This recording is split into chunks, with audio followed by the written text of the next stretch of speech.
sono arrivato a Oratino il 1° agosto e ho cominciato a fare questo lavoro per il progetto VIS. Ho fatto vari sopralluoghi all'interno del paese e sull'esterno. Ho viaggiato con la macchina intorno, ho fatto le zone del Fiume in cerca di ispirazione del paesaggio, volevo vedere il paesaggio, com'era conformato.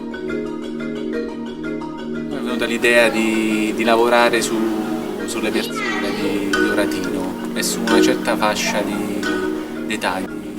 Insomma, sono andato a cercare delle persone che avessero dagli 80 anni in su. Perché in realtà proprio nei loro volti, sulla loro pelle, trovavo la motivazione di portare avanti questo lavoro. Mentre all'inizio il paesaggio, comunque altre cose che c'erano intorno al paese ancora non riuscivano a comunicarmi delle cose abbastanza forti, invece come mi accadeva guardando le persone del villaggio. Ho cominciato a fotografare le persone in questo modo, a mezzo busto, ispirandomi un po' a dei monumenti.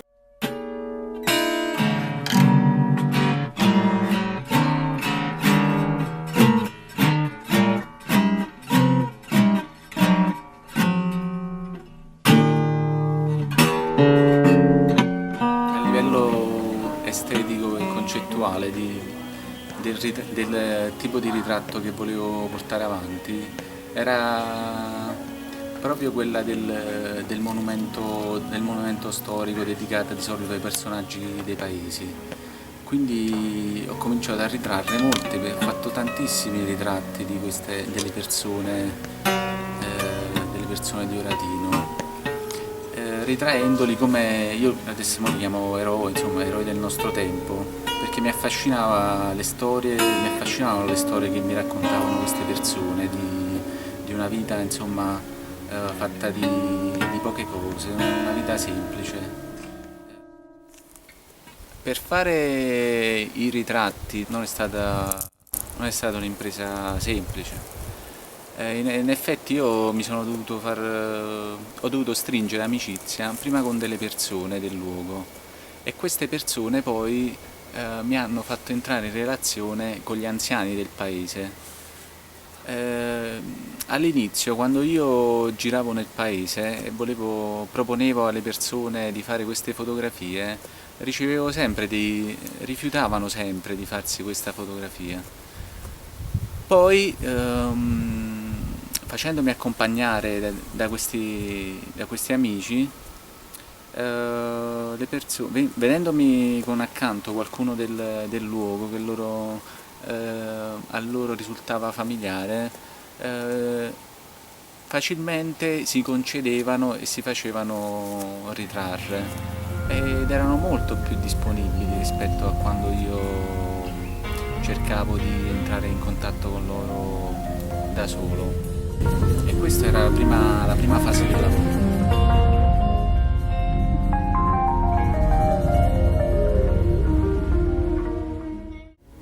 Dopodiché, man mano che sviluppavo questi ritratti e me li guardavo nelle provinature, mi rendevo conto che questi ritratti potevano comunicare con altri temi che si stavano sviluppando da sé. Per questo poi ho deciso di ritornare sul paesaggio e dopo aver lavorato sul paesaggio mi è venuto in mente di inserire anche degli elementi animali, perché l'animale era quello che poteva dare un impulso vitale a tutto il lavoro che stavo facendo, mentre comunque per quanto riguarda i ritratti e il paesaggio sono diventati sono delle nature morte. L'animale io non potevo congelarlo semplicemente in un frame, perché in effetti poi le fotografie che voi vedete comunque c'è sempre un movimento quando io fotografo questi animali ed è proprio l'animale che poi dà vita a tutto il mio lavoro. Quindi ho intrecciato questi tre argomenti che sono il ritratto, il paesaggio e la vita animale. Io di giorno mi dedicavo alla fotografia, mi dedicavo insomma a pensare, a concepire gli scatti, a realizzarli e poi la mia routine era quella di prendere tutti i rulli che avevo fatto durante la giornata e la notte svilupparli.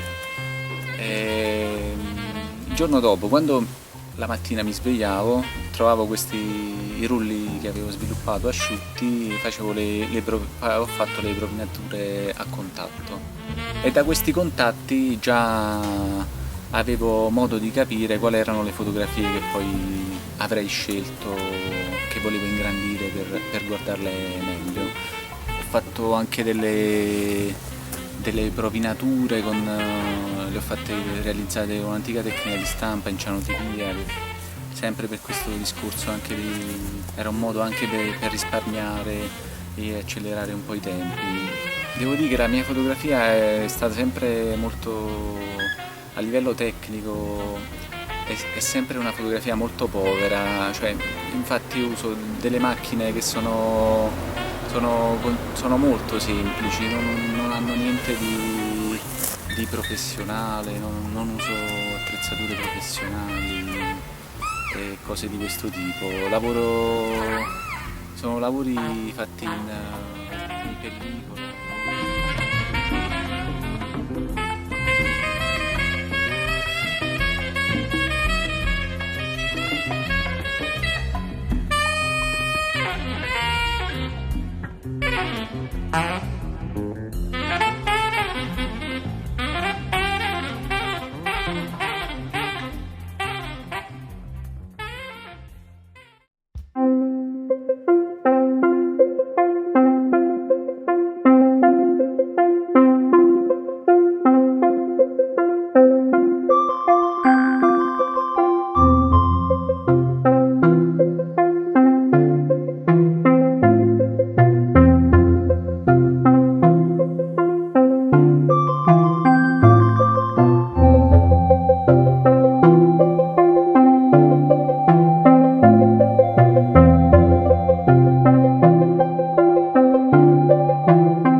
I had very little knowledge of Limosano when I came.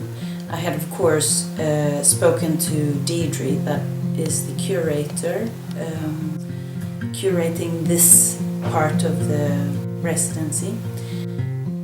She had told me a little bit about the village and how it has been much bigger at one point, and that it was the top of it, like there were lots of abandoned houses, and that from having been a population of about 4,000, it's now 800 that live here on a yearly basis.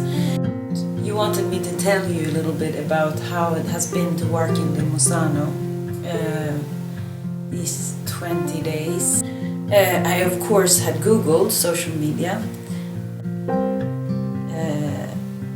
That was almost the only information I could find on Limosano that I could understand myself, because everything else was in Italian. And of course I could have translated the pages into English, but it seemed a little bit superfluous to do that at that point. I decided to come and try to immerse myself in the situation instead. I've been working mainly with organizing things the last couple of years, so it was it's a kind of a leap to go into working solely as an artist and leave the organizational bits behind. And that's why I decided not to do so much research before I came here. And when I came, there was a couple of things I had decided not to do. The city it's it's not a city, it's a village, but it's beautiful. But the top of the village, and we will see this later, is just full of abandoned houses. All these 3,800 people that once lived there have left. I didn't know. I assumed that most of this migration happened in the 50s and the 60s. I've understood later that some of these houses have been occupied maybe much later than that, because I can see things that are remnants that are in there, from calendars and stuff hanging on the wall. But I had decided not to go up there, not immediately anyway, because there is a lure for a photographer to approach the destruction and decay. It makes aesthetically interesting and alluring material. So I walked around the village for quite a few days before I first entered it, because what happened was that I ended up doing exactly what I had decided not to do. I entered the old village, and there I found my subject matter. Before entering the village and arriving here and not having the language, there's very, very few people speak English, and my Italian is almost non-existent. I downloaded a lot of radio programs, I ended up reading a lot, and the thing that has been on my mind lately and was increasingly I was being able to give it time was the environment and how different world leaders are becoming aware of how what an incredibly precarious situation we are in the world right now, with scientists scientists are coming out and saying that we have maybe only a few years left if we want to turn the tide of destroying the earth.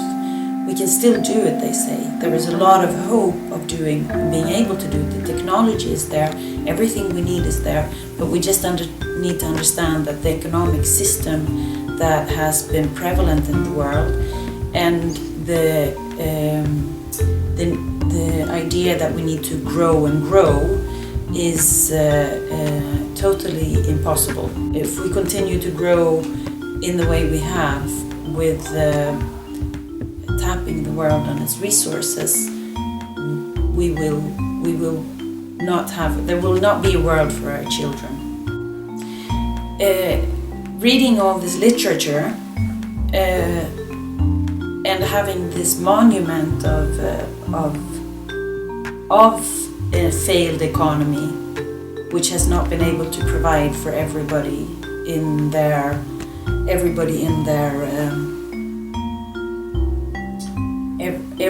the society, or actually haven't been able to provide for the most of the people in the society.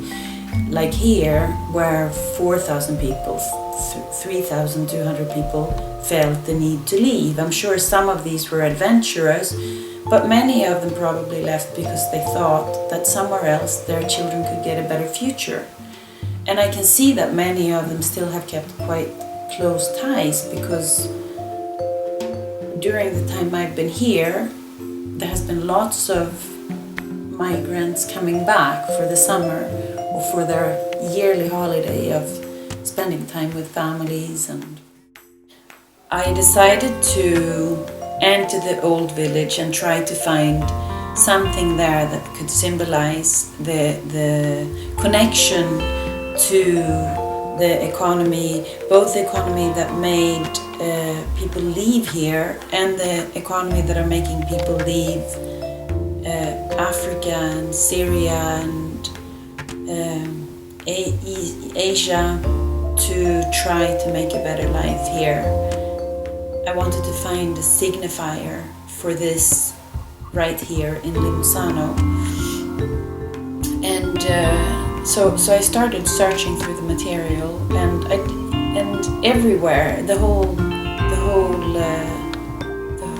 village is like a signifier of this migratory moves that are happening. And reading the material, I could connect those. The migrations are not disconnected from environment, and nor is the speculative capitalism, which the Pope, for example, so extremely well paints a picture of in this encyclica. I found a way to connect reading the scientific evidence for how we're destroying the world. There are points where you can find that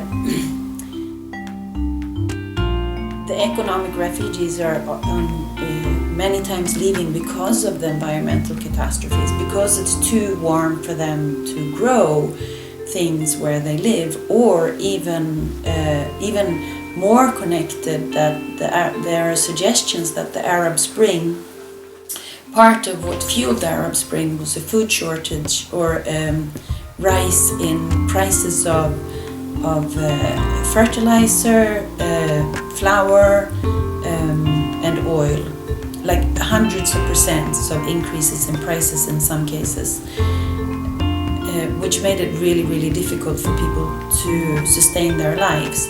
And these shortages, for example, the shortages of wheat was caused by the drought in Australia, and also by forest fires that were caused by a drought in Russia. So lots of the destabilization we see is connected directly to the environment, and this is a very broad picture of what I have been working around. And then I photograph and I write in this old village, and I also photograph the surroundings, because while the village is a symbol of this connections that I want to make between economy and environment, the surrounding landscape provides a kind of picture for hope.